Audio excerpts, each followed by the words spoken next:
Hello दोस्तों, नमस्कार। स्वागत है आपका चौहान ब्रेन बूस्टर चैनल पे।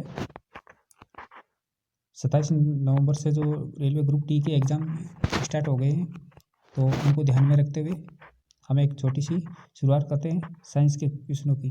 जो लूसेंट के जो साइंस के क्वेश्चन है उनका निचोड़ निकाल के जो क्वेश्चन है उन क्वेश्चनों पर डिस्कस करने वाले हैं। तो इस क्लास को ध्यान से देखिए, आने वाले आपके इस रेलवे ग्रुप डी के एग्ज़ाम के अंदर बहुत ही इम्पोर्टेंट होने वाली क्लास है।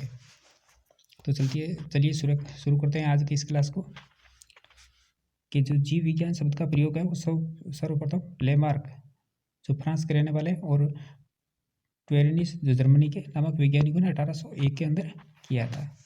और जीव विज्ञान का जो क्रमबद्ध ज्ञान के रूप में विकास है वो प्रसिद्ध ग्रीक दार्शनिक अरस्तु ने के काल के अंदर 384 से 322 BC के अंदर हुआ था।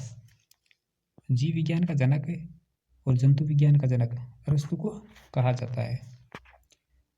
कोशिका शब्द का प्रयोग सर्वप्रथम रॉबर्ट हुक ने 1665 ईस्वी के अंदर किया था। कोशिका का अध्ययन है वो साइटोलॉजी कहलाता है। और सबसे लंबी जो कोशिका होती है वो तंत्रिका तंत्र की होती है। और सबसे जो बड़ी कोशिका है वो शुतुरमुर्ग के अंडे की होती है। और सबसे छोटी जो कोशिका होती है वो माइकोप्लाज्म गैली सेप्टिमा की होती है। ये रेलवे ग्रुप डी के एग्ज़ाम में आप बहुत इंपॉर्टेंस होने वाली है, क्योंकि जो साइंस से 25 क्वेश्चन आएंगे। प्रोटीन की फैक्ट्री राइबोसोम को कहा जाता है।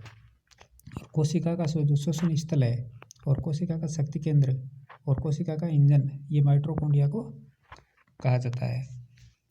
यातायात का प्रबंधक गोल्जी कोई को कहा जाता है और आत्मघाती थैली लाइसोसोम को कहा जाता है।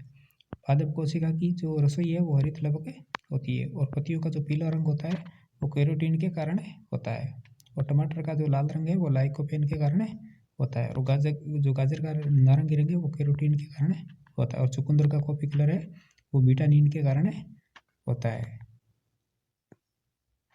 इनमें से 2 या 3 क्वेश्चन आपके इस एग्ज़ाम में आने वाले एग्ज़ाम के अंदर ज़रूर आएंगे।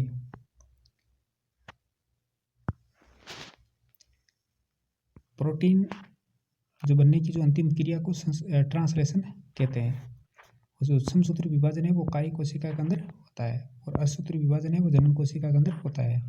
और जो सर्वप्रथम प्रकाश संश्लेषी जीव है वो साइनोबैक्टीरिया थे। और पक्षियों का जो विकास है वो सरीसृपों से हुआ है। और उपार्जित लक्षणों का अध्ययन है वो टोंटोलॉजी कहलाता है। और डार्विनवाद का सिद्धांत है वो चार्ल्स डार्विन ने दिया था। और उत्प्रेरणवाद का जो सिद्धांत है वो ह्यूगो डी व्रीज ने दिया था। और आनुवांशिकी का सिद्धांत है वो ग्रेगर जॉन मेंडल ने। और आनुवांशिकी का पिता भी ग्रेगर जॉन मेंडल को कहा जाता है। और आनुवांशिकी के लिए जो प्रयोग किया गया जो पौधा है वो था मटर।